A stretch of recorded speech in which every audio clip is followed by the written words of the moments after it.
How's it going, everybody? I hope you're all doing well.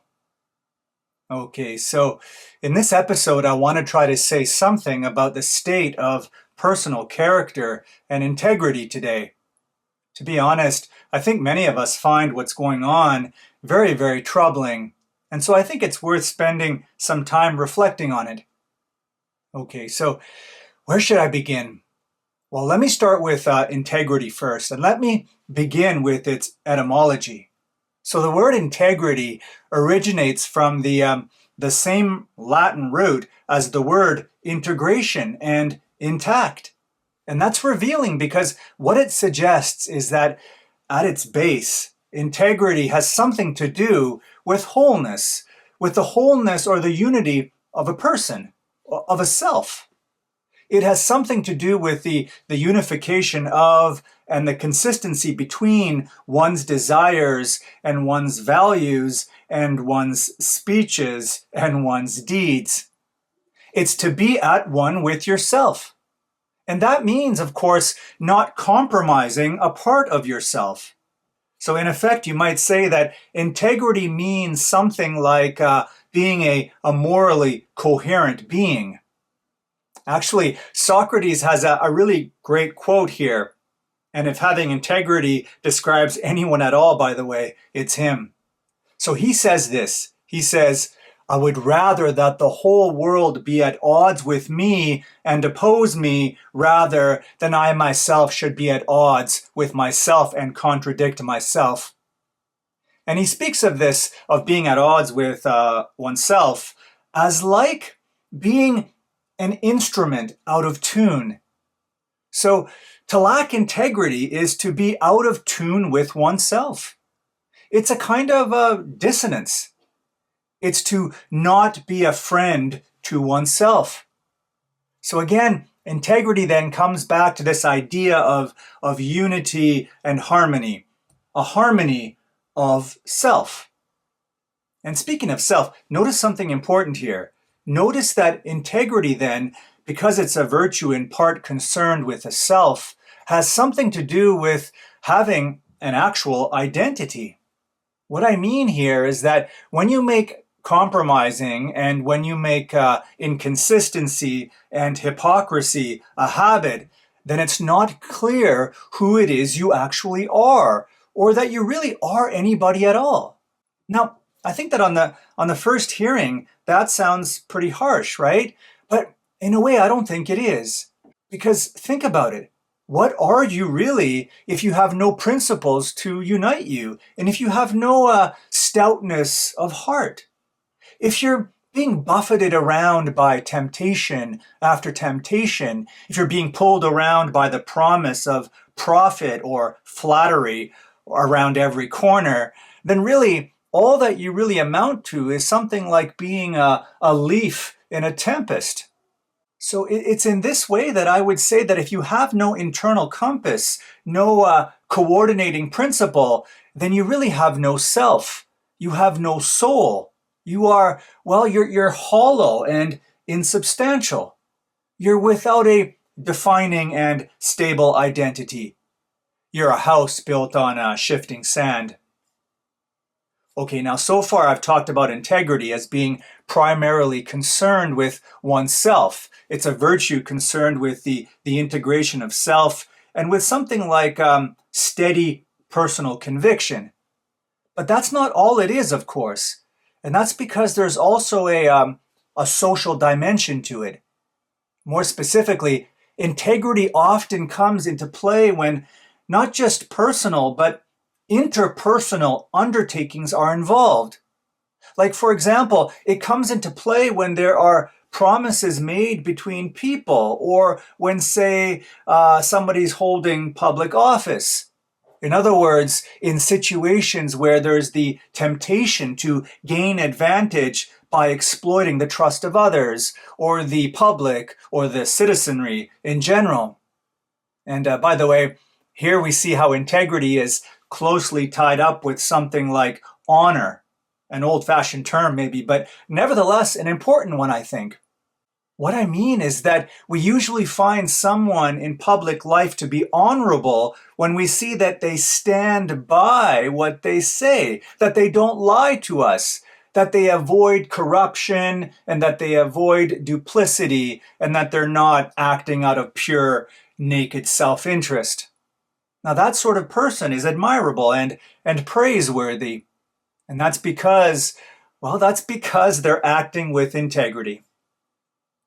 Okay, well, all that said, what on earth has happened to integrity today? Especially perhaps in the political world.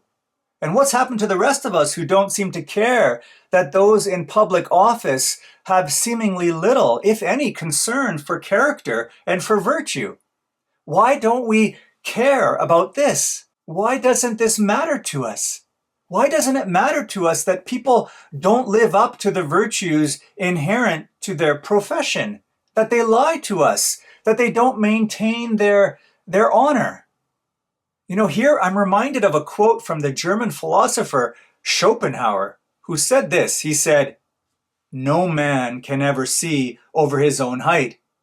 What I mean is that you cannot see in another man any more than you have in yourself. In other words, just as we can only see so far as our physical height allows, our perception of others and the world is also bounded by the limits of our sensibilities and our understanding.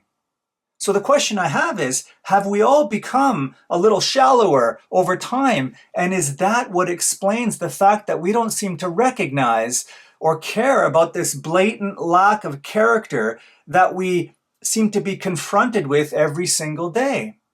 Now, I really hope this isn't the case, but the seeming lack of concern with the integrity in those who we place our trust in is disconcerting, to say the least, and it might be more revealing about our culture as a whole than it is with just those individuals in public office, say. Anyway, now you might be thinking that, well, at the end of the day, who cares about character? Because really, what it ultimately comes down to is policy or action, right?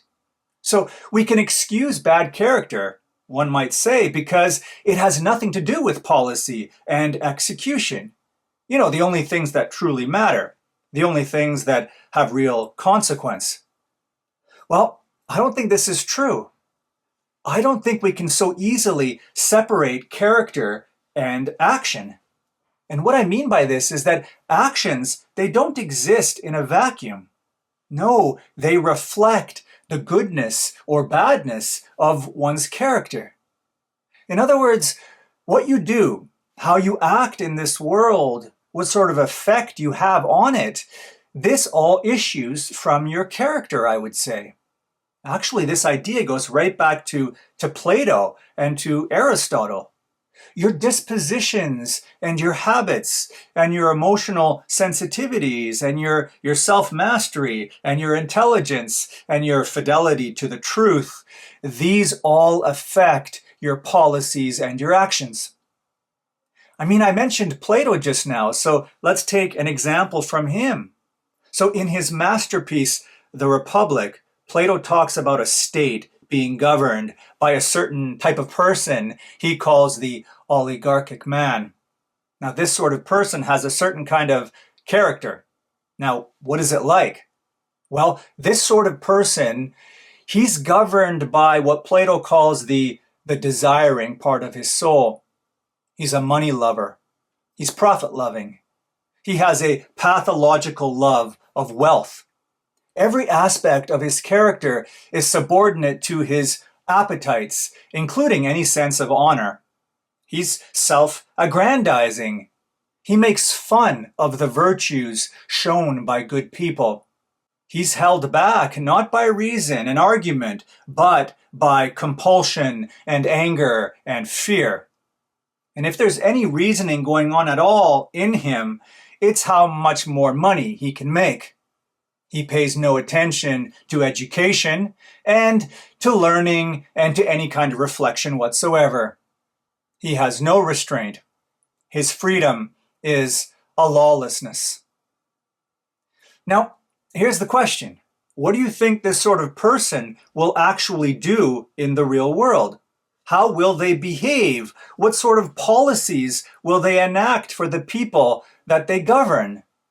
Well, Plato tells us that the oligarchic man, because he's so infatuated with money and with himself, he will, under his rule, ensure, first of all, that the rich get richer. And this will eventually serve to widen the gap between the rich and the poor, of course. And what's more, he'll ensure that in the future, only the rich can rule. That ruling is, from that point on, based entirely on wealth and on property. And so those without money will have absolutely no say in government. And furthermore, because there is no honor in wisdom for the oligarchic man, positions in government, well, they will no longer be afforded to those who have any kind of knowledge or expertise. No, they again will be given to those who have money and who promise, most importantly, to serve the interests of the ruler. And finally, the oligarchic man, well, he will completely alter the laws of his country in order to protect his own interests. Well, okay, so is any of this a surprise? Well, of course not. Behavior is not distinct from character. Okay, so I want to say one last thing here, and it still has to do with character, but it isn't necessarily connected to virtue or morality. What I want to say something about is the quality of charisma. You see, here's the thing. I hear a lot of people talking about the style and the charisma of certain people, again, especially in public office, a style they find admirable, and so a feature of their character they're attracted to. But let's take a moment here to remember and to understand just exactly what charisma is. So charisma comes from the ancient Greek word charis, and it meant grace. Actually, there was also a Greek goddess called Charis who shone more than any other deities did.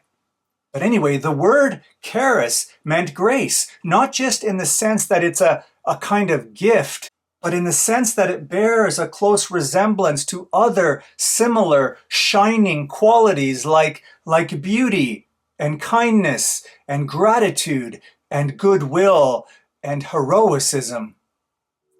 But exactly where are these things on display today? I don't see this shining Greek goddess. I don't see grace and beauty and gratitude. I don't see anything to emulate, nothing to make our kids proud of. No, I see clowns and court jesters. I see sycophants prostrating themselves to serve their own interests. I see rude and loud and belligerent people. I see liars and I see hypocrites and I see grifters. I see inarticulate and incoherent and babbling people. I see people live as if life were a game. I see people without shame and without honor. I see people walk on crooked paths instead of straight ones. Well, let me tell you, none of this holds a candle to real charisma, and none of it belongs to having any real character. Bye for now.